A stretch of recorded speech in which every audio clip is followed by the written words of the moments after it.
أعوذ بالله من الشيطان الرجيم. بسم الله الرحمن الرحيم. ولقد آتينا لقمان الحكمة أن اشكر لله ومن يشكر فإنما يشكر لنفسه ومن كفر فإن الله غني حميد. وإذ قال لقمان لابنه وهو يعظه يا بني لا تشرك بالله إن الشرك لظلم عظيم. ووصينا الإنسان بوالديه حملته أمه وهنا على وهن وفصاله في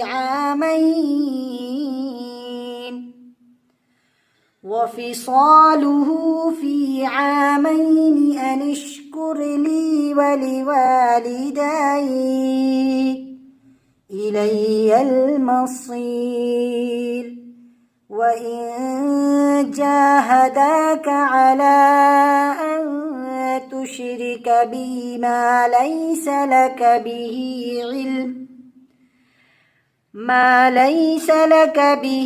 علم فلا تطعهما وصاحبهما في الدنيا معروفا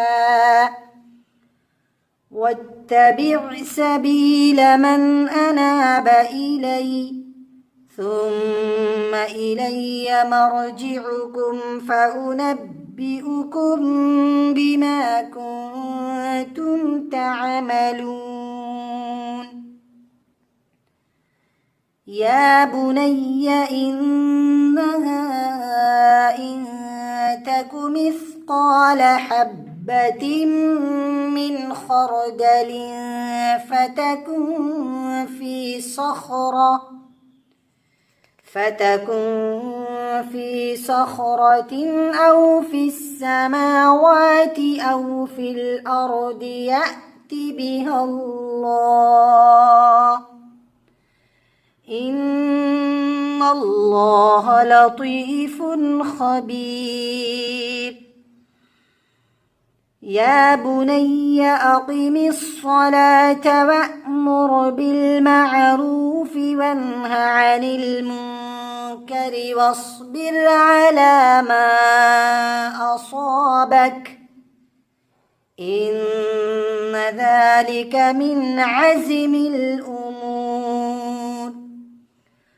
ولا تصعر خدك للناس ولا تمش في الأرض مرحا إن الله لا يحب كل مختال فخور.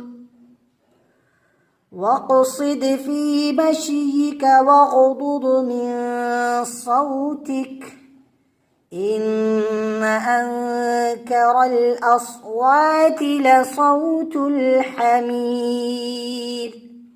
صدق الله العظيم.